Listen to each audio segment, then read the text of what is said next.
Hello, all. Welcome to the webinar, How to Have the Talk with Your Parents. I'm going to give it a few more minutes as there are people still entering the webinar, so bear with us just for another minute, but I will get started in about 2 minutes and be very respectful of your time. So thank you, those of you who have already joined, and we will get started in just another 2 minutes.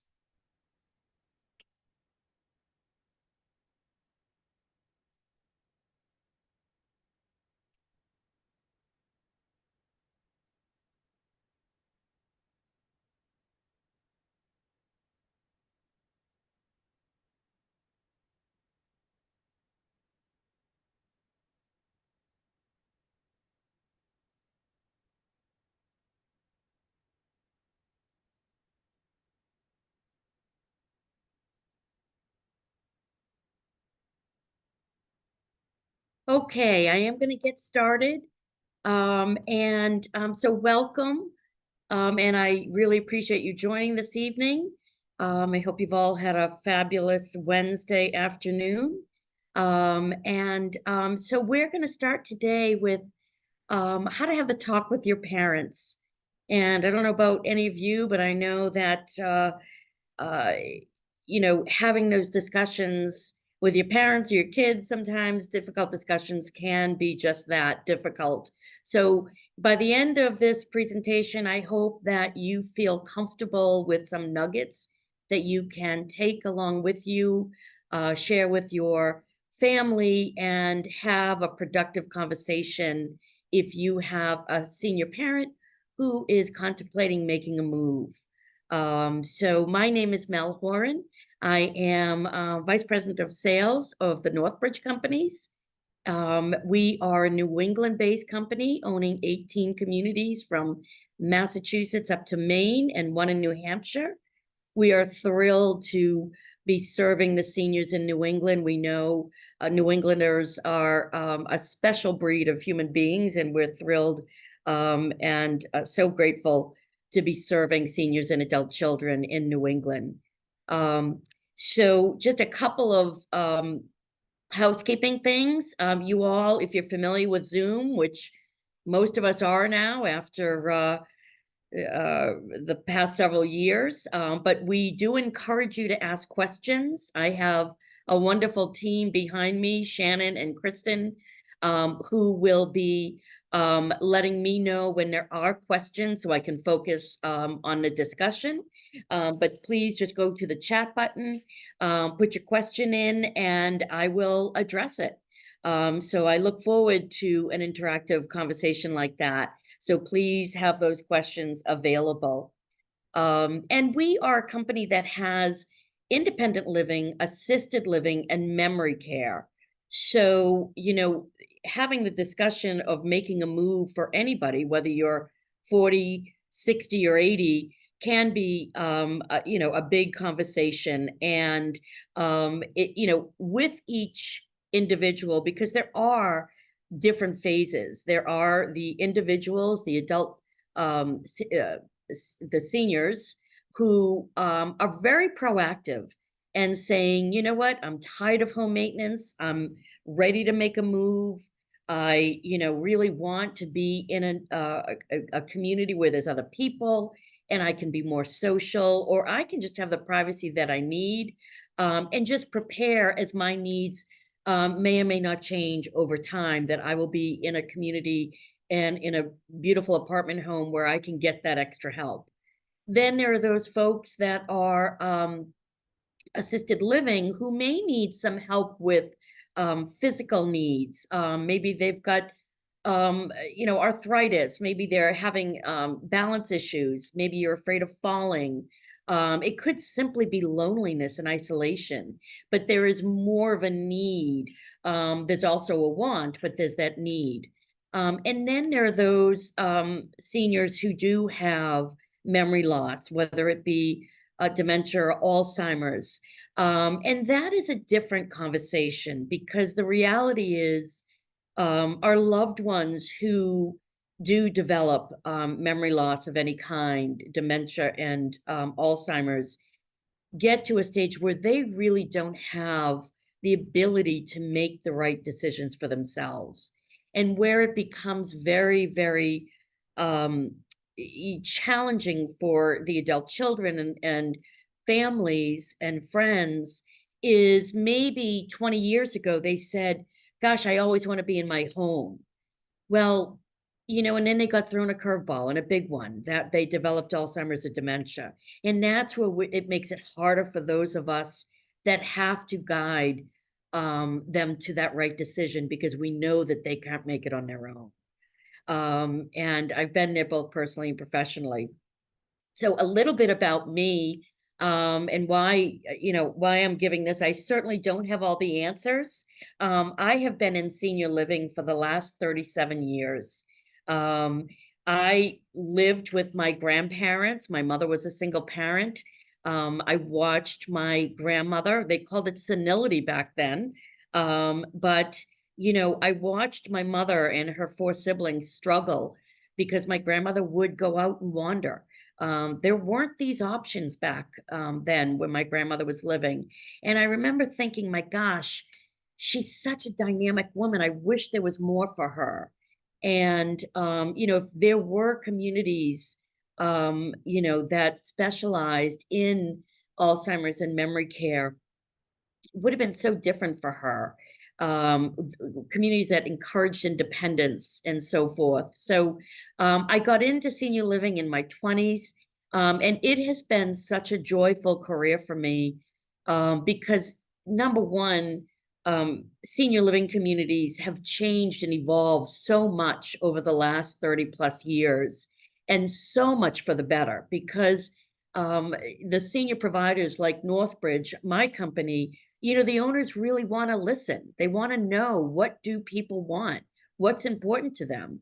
And the senior 30 years ago is much different than the senior today in 2024. So we've had to evolve over time, listen to our residents, listen to the families, and listen to our associates on what resonates, what's important to people. And so now there is really so many options and so many positive options. So it's never been a dull moment for me. And as I've aged, I have dealt with this on a very personal level. And when that happens, kind of everything goes out the window because it is such a personal level. So, and I've really helped a lot of friends over the years, really guide them through this. So again, I don't have all the answers. I've just been doing this for a long time and worked with many, many, many families over the years. And each time I learned something from them and from our residents. So I'll begin now. Excuse me. And so, first of all, usually something has changed, for us to even begin talking about, a move of any kind. And today, people are moving from their home that they've lived in for 40, 50, 60 years.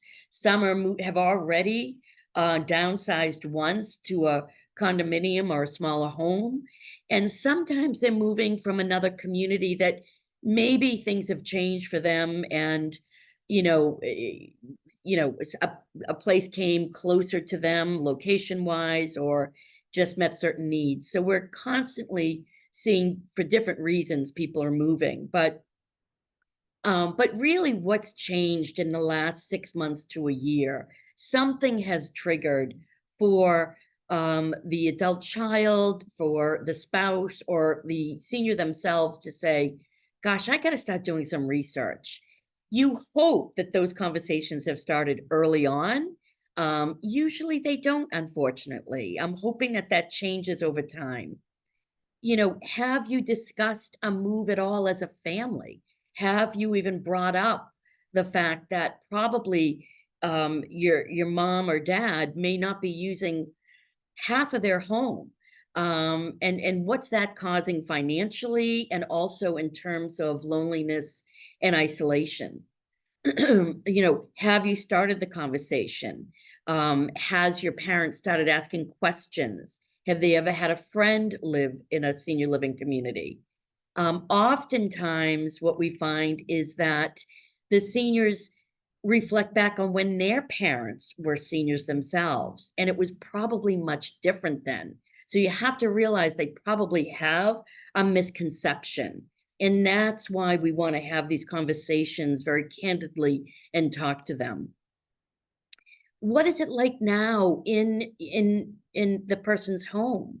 We all think that, change is difficult, and we think change is can be challenging, but honestly, sometimes staying in that spot, really could be causing more um, challenges, if you will, whether it's physical challenges because there's stairs and there's more falls, whether it's that isolation that I will talk about a lot. The neighborhood has changed, so many factors.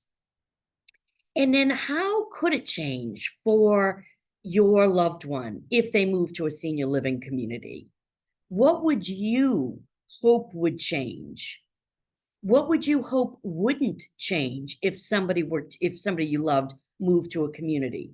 And those are the things that you want to talk to the representative at the community about. These are the things that I do hope would change. Maybe mom is more social. She's eating better. She feels a sense of independence, all of those things. And maybe there's things that you hope wouldn't change, that she feels as though she was so often we hear that she was put away somewhere, or that she's, doesn't have her privacy. And those are the things that really are those misconceptions that we want to focus on in the next 40 minutes or so. So the ideal situation is that you've already had the conversation, right? And that these conversations have been ongoing, maybe not right when mom or dad retired, but maybe 5 to 10 years after. Is that reality? Probably not. Most of us put off today what we can do tomorrow. And most of us have a hard time with tough discussions. So it's rare that these conversations have been ongoing, but we hope that they, over time, and I definitely have seen it, definitely in the last 10 years, people are more proactively talking about, gosh, does this home serve the same purpose? Should I make a change? What does that look like? So if you haven't started these conversations, you have to start planting those seeds. Um, and what they want, you want to be discussing what they want. I'm in my 60s. I want to already have conversations with my adult children of things that I definitely feel strongly about, and and where I would be living, and if I needed care or support, what that would look like. And I think I'm doing them a favor by having those conversations early on. And do they recognize, maybe they do recognize that being alone is not ideal. COVID was probably the most difficult time for all of us, here today, but there were some aha moments. And one of the aha moments that we all saw is, regardless of your age, isolation can really be detrimental, mentally, physically, emotionally. And I never realized what that isolation and loneliness could cause until we were forced into that pandemic. So I think we all had that huge aha moment. And the reality is that, the idea of approaching someone to talk about, a change can be overwhelming. And that, again, we put it off. You're afraid of that emotional pushback. Gosh, I'm just not ready yet mentally. I'm just going to wait until I have to move. So, what does not ready mean? And does not ready mean because they really don't understand the what today's senior living communities look like and what opportunities there are? That's probably a very high percentage of people. I will wait till I have to move. As somebody that's been doing this as long as I do, when I hear that, it really, I cringe, because the reality is waiting you're not going to be living your best life. And you're waiting, but you're still lonely, or you're still struggling on the stairs. You as the adult children are still having to spend, probably most of your weekends setting up your parent for success during the week. So putting it off and waiting for a move, it is probably the worst thing we can do in most situations in our life. And I often ask when I do this, live, is how many times in your life that you've had to make a decision quickly under stress? How did that really go? Would you have done the same things if you had really planned it out? Would it look the same?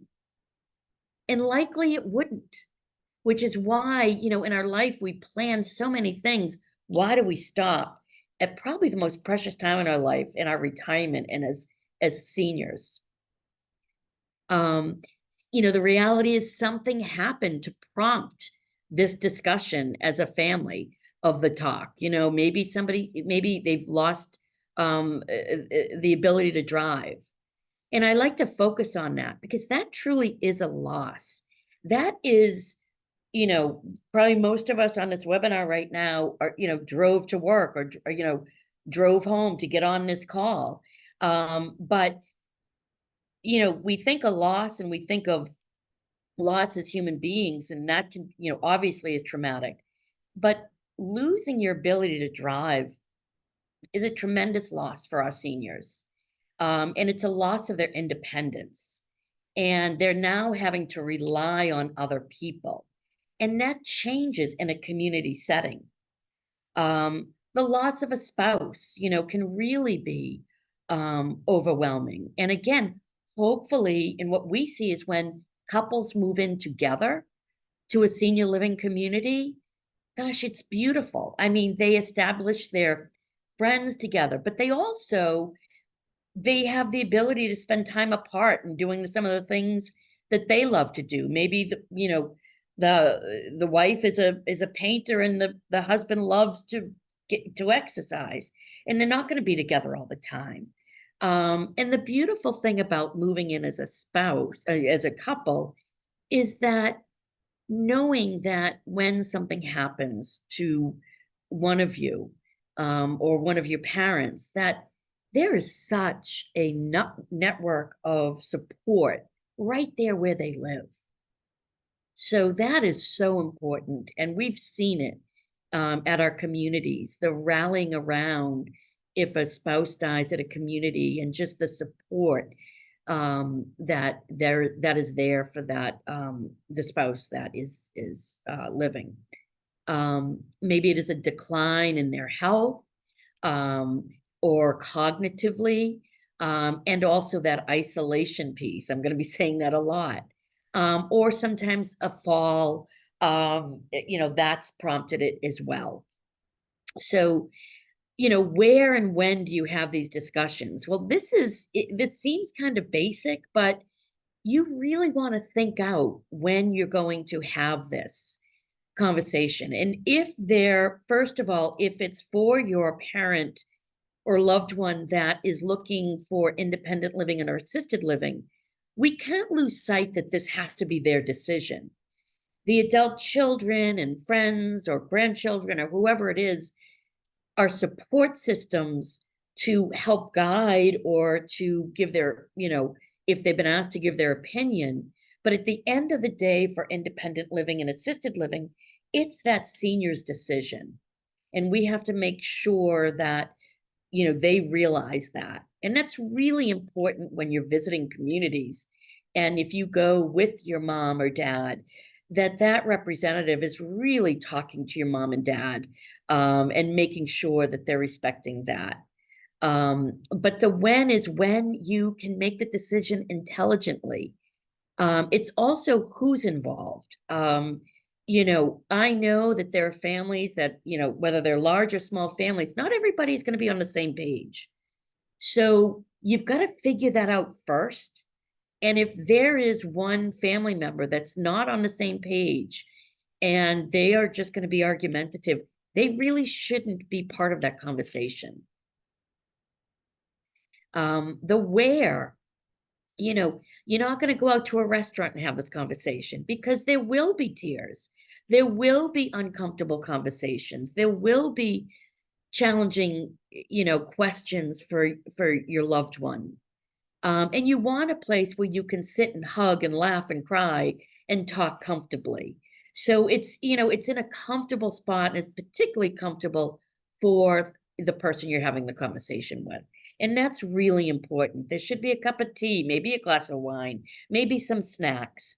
Really a comfortable setting where, you're not looking around and distracted by things. Who should be part of this discussion? Again, you need to decide which family members, and that decision needs to be made very early on. And again, remember from the beginning of this conversation, those seniors who are making the decision to make a move, who are moving into independent and assisted living, they really can make those decisions on their own. But if it is a family member or a loved one who has cognitive impairment, dementia, or Alzheimer's, you really do need to realize that it's really beyond their capacity to make the decision. And that at the end of the day, they really need you to make that decision for them. And it's hard because it's almost a role reversal. But you have to think of your loved one prior to them having the cognitive impairment. They probably would be very rational saying, I shouldn't be here alone. I am getting confused in this home. I don't have anything to do. I'm seeing shadows. I'm confused on why people aren't living here. I'm confused why my backyard doesn't look the same. So that is very challenging. And again, you want to talk to a representative at the community about that and go by yourself first and scope it out first. And then once you have it narrowed down to one or two communities, bring your loved one with dementia or Alzheimer's for a program, maybe a paint class, maybe an exercise program, maybe some lunch to see the interaction, to see how they would be engaged with other residents at that particular community. Don't wait until you need a healthcare proxy. Make sure that you're being proactive about that for your parent. And make sure that there's a power of attorney. And if there's a family member that is not going to be able to make great healthcare decisions because they're so emotional, then it probably needs to be another person. Are you going to give the power of attorney to somebody who really is not great at bill paying and isn't organized? So you really need to think through who those right people are. And are there other people that are influencers in their life that would, be confidants to them? Is there clergy of any kind, a dear friend and neighbor that maybe could be part of visiting a community with you to talk to about this? Handling resistance. Well, I am a firm believer, both personally and professionally, that in many cases, it works really well to answer a question with a question. Number one, it kind of buys you time to kind of take a deep breath because maybe it is, a challenging question that you want to be sensitive to. So you're having this conversation and your mom says, well, why should I move? You know, and you may want to just come back and say, do you think that things are as good as they really can be here? Are you living your best life right now? And let there be that pause. Let there be that silence to let him or her think about that answer. I'm just not ready for that yet. Well, gosh, Dad, help me understand what you're not ready for. Because maybe that is, well, when my mother moved into, it was like an old folks home. Well, gosh, have you been to a place recently? Have you actually walked in? Because they are much, much different. So find out, maybe he thinks because he still drives during the day, you only go there when you don't drive. Well, Our parking lots are full, and it's because many of our residents drive. Maybe he thinks that he has to give up things, but no, he's really going to be gaining a lot. Um, you don't think I'm doing okay now on my own? Well, Mom, I worry about you. Is there anything that you worry about during the day or at night when you're alone? And I bet that answer will surprise you. We've had strange storms, whether it's the flickering of the lights, or maybe the neighborhood had change, or maybe it was a strange time of day, somebody rung their doorbell, and it kind of dawned on them, I'm alone. I'm a little nervous. This one is a big one. I have so many memories here. Well, Mom, what about now? How are those memories affecting you now? And I say that because I had a family member who I did a surprise visit on. And we were trying to, several years ago, have this family member make a move. And I came unannounced to her house, and she was in the kitchen looking out her kitchen window.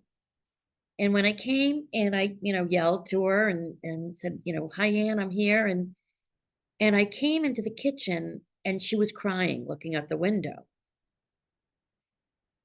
And I said, you know what? How about a cup of tea? I could use one. And I sat and got everything ready, and we sat down, and I said, do you mind me asking why you were crying? And she said, I don't even recognize outside anymore. She was an avid gardener, and she couldn't do that anymore. And the backyard didn't look good. She had a pool that the kids, when they were younger, used to go to, the grandkids would go to, but the pool was closed because things had changed. And what I realized at that moment was the memories in this situation were actually causing more loneliness. And she did move into a senior living community. And I remember visiting her one day at dinner time, and she was sharing with her table mates a story about her 5 kids in the pool and the shenanigans that were going on. And I thought to myself, now those memories are bringing her joy. But when she was looking outside, they were really, really bringing her down and really causing some sadness and depression. Overcoming misconceptions. There are a lot of them when it comes to senior living. People think, gosh, I'm going to lose my independence. Well, honestly, we find, so using that example of the loss of a license, when a senior has to give up their license, and they're at home, they're relying on their adult child who likely works and who likely has to come after work or on a weekend and is probably hurried because life is hurried. So they're relying on other people. And what happens is they're not doing the things that bring them joy as much because they can't get out there on their own, and they don't want to bother us. You move into a senior living community, and you know that van, and sometimes the sedans as well, there's sometimes a few different kinds of transportation. That's our residents transportation. So whether we go to an outing of a play of some kind in a nearby theater, we bring our residents shopping that they can do their own errands. They go out to lunch together in different groups.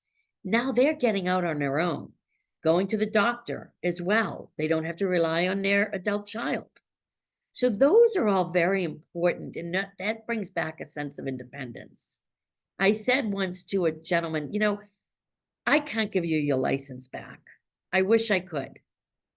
But what I can give you is that sense of independence, that you're not relying on your daughter and others to take you out. And he really saw that.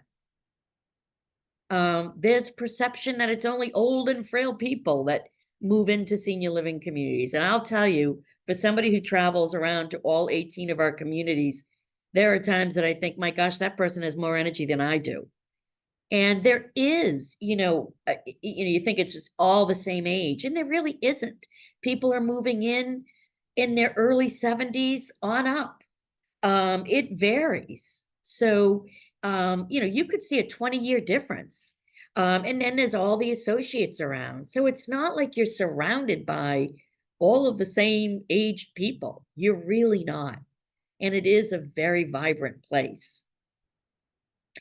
I think we all think, oh my gosh, you go to a senior center, you go to a senior living community, and all you do is play bingo. Well, I'm here to say that there are some people that love bingo, but my gosh, whether it's a bar class, Tai Chi, yoga, just some examples of some of the exercise programs that we have, weight training, walking clubs, um, or it's TED Talks or great movies, learning to paint. There is endless opportunities in a senior living community. And whether the trips out, the things that we do, cooking classes, learning a new language, there's just about everything. So yes, we do play some bingo, but we do a lot of other things as well. And this one, I get depressed every time I look at it, but I keep this here because over the years I have had people say, "Gosh, I just don't want to go there to die." And honestly, my response back is, "No, I don't want you to either. I want you to go there and live. I want you to live your best life and not worry about the things that cause you that frustration or whatever, dealing with home maintenance, dealing with loneliness, dealing with cooking. If you want to cook, then join a cooking group. But you go to a community to live an active, independent, vibrant, healthy life. And also, yes, we do a lot of fun things in senior living communities, but there's a good amount of very private people. And whether they, spend a good amount of time in their apartment home, or certainly in many of these communities, there's many nooks and crannies that people can go and read a good book by a fireplace or in the good weather out in a courtyard. There is no lack of the opportunity to be private. Certainly you could sit at a table of six, but if you want to sit at a table of one, you can sit at for a table of one.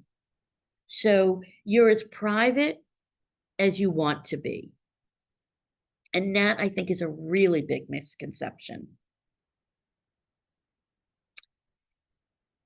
The words we use to describe senior living, we're still stuck on, and we have to choose our words carefully. And this is one thing, there's a lot of positive changes in senior living over the 30 plus years that I've been doing this, but I still struggle with the language that people use to describe senior living. And the education starts with those of you that are going to be presenting this to your family member. And I've heard family members say, Mom, Dad, I want to put you in a facility. Well, how many of you on this webinar today want to be put anywhere? I sure as heck don't. You put a can of soup in your cupboard. You don't put a human being somewhere. And a facility really is, in my day, it was the correctional facility. It was a jail. And if we use this language, regardless, how upbeat you say it, I want to put you in a facility. The first visual that your parent or your loved one is going to have is that picture you see on the screen right now of a jail. So a better way of saying that would be, gosh, there's some great options out there. I'd love for you to visit one of these communities where you could maintain your independence, have your own private apartment home, and live a great life. So it's really all in the words we choose and in our presentation of that. And that I cannot stress how important that is. And oftentimes people will say, oh gosh, that's, these places have great rooms. Well, yes, we have great rooms. We have dining rooms. We have, community rooms. We have private dining rooms. We have exercise rooms. Um, but our residents live in apartments and beautiful apartment homes. So when you're chatting with your mom or your dad and they're living in their four-bedroom home and you're saying, gosh, mom, I want to put you in a facility. You'd have a beautiful room.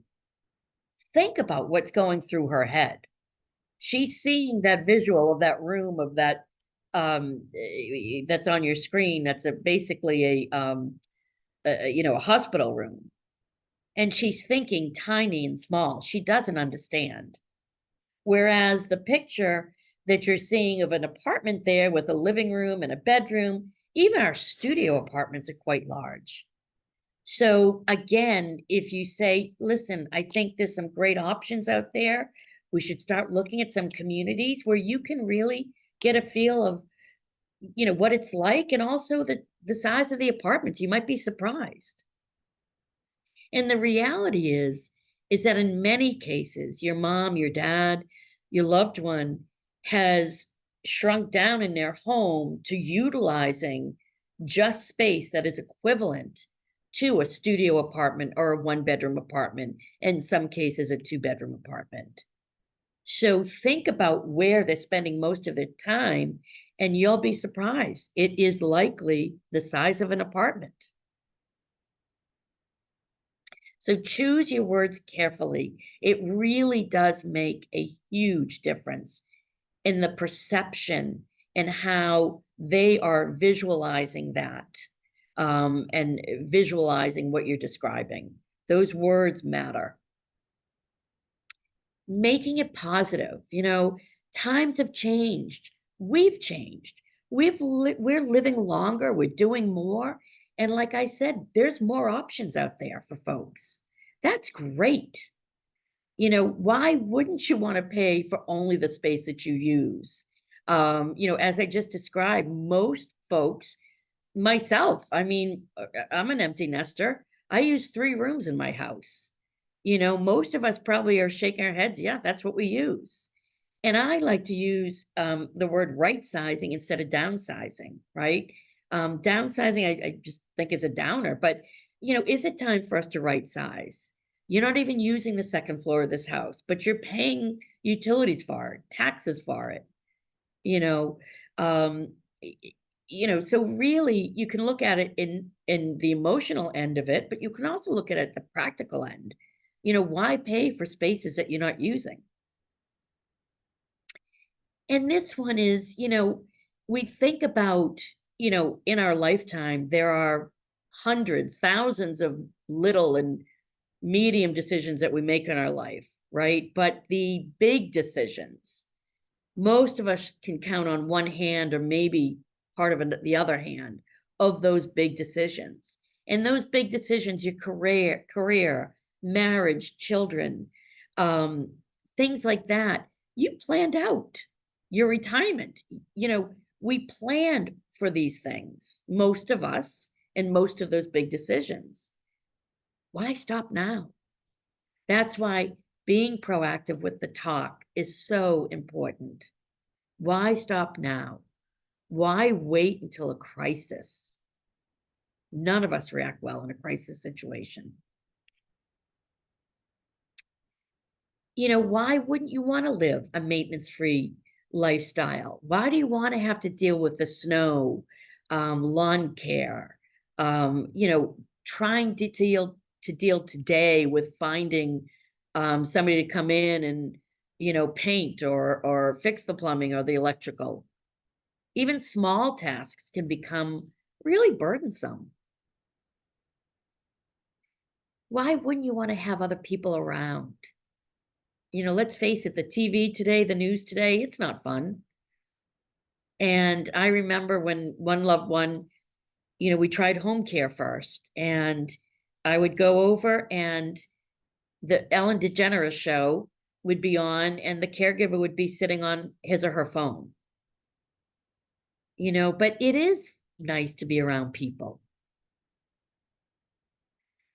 And why wouldn't you want to try the newest technologies? I love when I walk into our communities and I have one of the associates sitting down and showing one of our residents how to FaceTime with their grandchild in Oregon, or how to Zoom.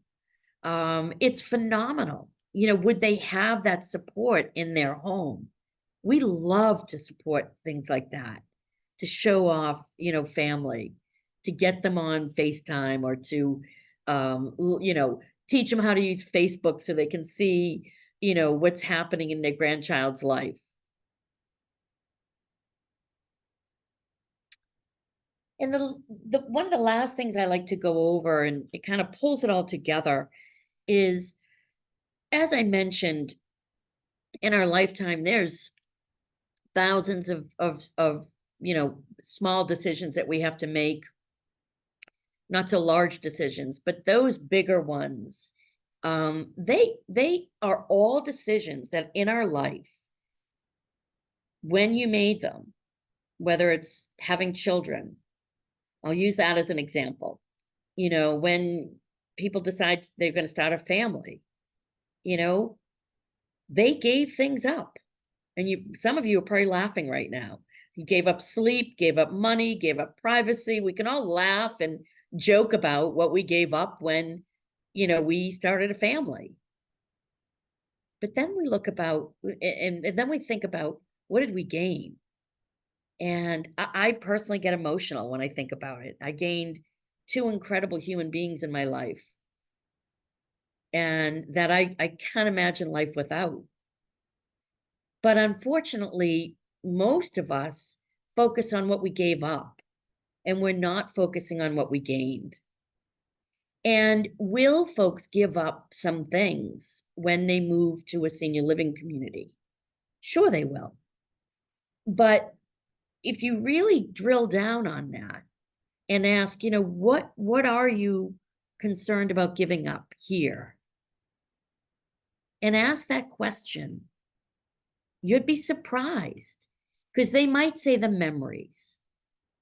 But then you can have a very emotional conversation. But every time you walk into the dining room, are you sad and upset of thinking about how you used to host Sunday dinner? How would that feel if you could share the stories with new friends and neighbors about some of the great Sunday dinner stories that you have? Who are you sharing your memories with now?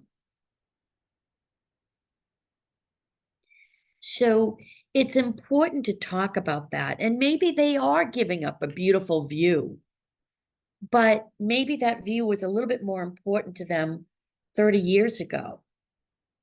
What's most important to them now? Is it knowing that they can walk out their front door and walk down the hall and knows that there's somebody there to talk to if they get a little lonely? Know that, they don't have to worry about taking their medications. And by all means, we're not the cure of growing old. Senior living communities are, but it is amazing to me to watch our residents live such vivacious lives, and how somebody moving in who really was not as social comes in and all of a sudden they're in the chorus group or they're part of the walking club and they're laughing more. And that's what's kept me in senior living for 37 years, is hearing those residents themselves say, wow, I wish I had done this sooner. Or the adult child saying, I haven't seen my mom smile as much in years. That's what you want. So I'm going to turn to my team here to see if there are any questions at all that you've posed. And again, this is just a kind of a high level, um,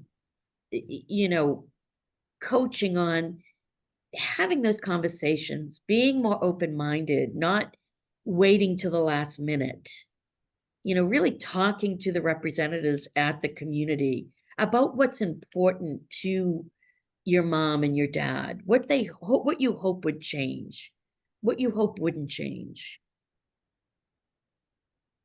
Because I'll tell you, if I were a betting woman, I think that you'd find it's going to be a very positive change. Questions at all? We did get a few questions, Mel. Okay. So one of the first ones is, how do you address a senior who doesn't want to spend the money? That's a great question. Most Mhm. people don't like to spend money, right? So I think again, if it is a senior who is cognitively well, so then that is a conversation that you just need to sit down and say, well, let's talk about what you're spending here. Okay. And oftentimes going back to, what did you spend when you bought your house? I mean, in some cases it's $15,000, right? What are we paying on a monthly and quarterly basis on utilities? And, maybe it's you've got care coming in right now, maybe a couple of days a week. What does that cost? What happens, in an older house when things start breaking down? Not only are you confronted with the cost, but you also have a stranger coming into a senior's home, which can be very, very scary. So I would start with the facts, black and white, and we at our Northbridge have what we call a cost comparison guide. And it's a sheet that you could ask any of our communities to just have. What I encourage you to do is you're not going to fill out every line, but you'd be amazed when you start filling it out. Is it going to be, is living at home going to be a little bit more, a little less, about the same? You'd be surprised what you come up with because those quarterly bills we forget about, the time when we had our boiler replaced, the caregivers coming in, and what happens when they don't show up, what happens then to you? So you focus first on the facts, and then you really do need to bring in that emotional aspect that mom, dad, I got to tell you, I don't sleep well at night since you've had that fall. And, I'm a 60 something year woman that I am, I need to watch my health as well. And I worry about you. Um, you can't put a price tag on the joy that you see a resident who's been sitting in their house lonely, meet friends, sitting at the dinner table laughing, taking an art class or whatever. So there's the factual part that you need to go through. And then there's the things that I might not be able to put a price tag on this, but what does this mean to you and us as your children as well? Can we afford not to do this? Because if we wait too long, what does that mean? If you wait and you end up having to go into a skilled nursing facility. I had an aunt that waited too long, and she had, what we all thought was a pretty darn good nest egg and plenty of money. And, that money went in a skilled nursing, and she needed a private duty as well. So, it is a great way to really just point out, and maybe they're not using the second floor. Mom, have you thought about the fact that, you're paying taxes and heating all this? So I think it's really sitting down and going over the things that you can talk about that actually do cost money versus those things that, are you living your best life? Am I living my best life? And what's it doing? What impact does it have on us? So I hope that answered your question. We had another question. This person's father equates maintaining his home and his property as his responsibility and, his self-worth. So how does this person put a positive spin on dad leaving to go live in a community and not having those responsibilities anymore? Okay. I remember, honestly, this was one of the first people I ever moved in to a community literally in the 80s. And he literally lived around the corner from where I live. I live in Rhode Island, and he lived around the corner. And I remember going to his home, and he was so incredibly proud of his home. His wife had passed. His daughters were so worried about him, as they should, because there were stairs going up. But he still was out there, trying to maintain some of the flowers. Um, you know, um, he was on a parade route, he'd put the flag out and things like that. And I remember, because everybody's different and different things are going to resonate to him. And he loved that house because he kept thinking he raised his two daughters there and he was very close with his two children. And so I didn't want to start overcoming, like you could have a garden if you moved into a senior living community, all those basics, you know, no, you're not going to be living right on the parade route, but we can get you to the parade. All of those things that he didn't want to hear. What I did say to him, and we both cried, I'll be honest with you. I was very young. And I said to him, you raised your children here and you adore your daughters and they adore you, but they are worried sick about you. Is it time? I said, this house has such a beautiful vibe to it. You obviously created a beautiful home. Is it time to give another young family the opportunity to live their best life like you did? And I got to tell you, that man moved in 45 days later. And he said to me, I remember, he said to me, it was probably 6 months after he moved in. He says, I will tell you, I thought I was going to literally live there for the rest of my life. But when you brought that up about why wouldn't he, I wasn't living my best life there. Why wouldn't I want to see another generation live that life that I had? So, it's, and I think the other thing it's important is, do you really want to make this decision about moving when it's not in your control? If that parent that you're discussing, sounds like a very independent person, very proud, do they really want you making that decision for them? I don't want my kids making decisions for me. I want to make my own decisions. And if he waits too long, he's going to be forced that you'll be making that decision. So I think there's a couple of different ways you can go at that.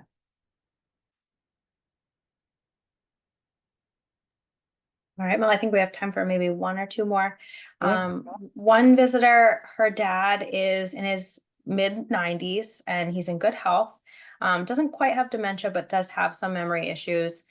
He's in an apartment already and has some good caretakers, but it would save money if he went to the memory care community. However, dad is very, very against it.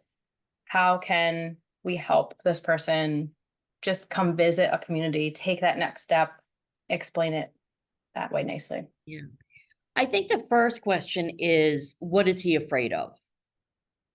I think that's the very first question. And I do, again, caution you with the fact that he is already a little forgetful, so he can't make those decisions on his own. You want him to be a part of it. And I think just what I said at the beginning of the webinar, for somebody with Alzheimer's and dementia, you do a little bit of the research first. You know your dad's personality, his likes, his dislikes. I mean, God love the people that visit 7 to 11 communities. It's got to be overwhelming. I suggest maybe visiting 4 and narrowing it down. Obviously, location is always a very important, um, uh, important factor, but so isn't the feel and the vibe and the interaction with the associates, the residents and each other. That is what you want to watch. You want to watch those people interaction. So I would recommend you first go and then simply just say, look, I just want to take you to lunch and set up a luncheon and bring him to lunch. You would be so surprised. at the aha moment that he would have. And again, oftentimes with folks with dementia or cognitive impairment, you're already going through a role reversal. You're having to make those decisions. Um, but it's okay sometimes. Listen, I put my kids on guilt trips, right? I'm sure we all do in this webinar. But I need you to do this for me. I need you to come. I need you to go. I'm asking you this as a favor. I need this from you, Dad. Because he's got a perception and he's fearful. If he's in the beginning stages of his cognitive impairment, he's having moments where he's clear and other moments when he's not. And he's afraid. He's simply afraid of the unknown. And the joy that he will find with having different options, not sitting in the same chair with the caregiver next to him, maybe, while he's watching television. It's a game changer. I can't even express that enough. The other thing is to see if there's a trial stay opportunity for you. Now, this, sometimes it depends on the affordability, but could you say, Dad, look, I need you to try it for 60 days. That is another option. But it's uncomfortable. Sometimes it's just saying, look, we're going out for a ride. We're going to stop. I want you to come and I want you to stop at this place. We're going to see it. You know, I don't like to label, like the fact that I keep calling it a senior living community. It's a beautiful community, and we shouldn't be labeling. None of us like to be labeled. Just say, we're going to this beautiful community. We're going to grab lunch or grab a cup of coffee and try that.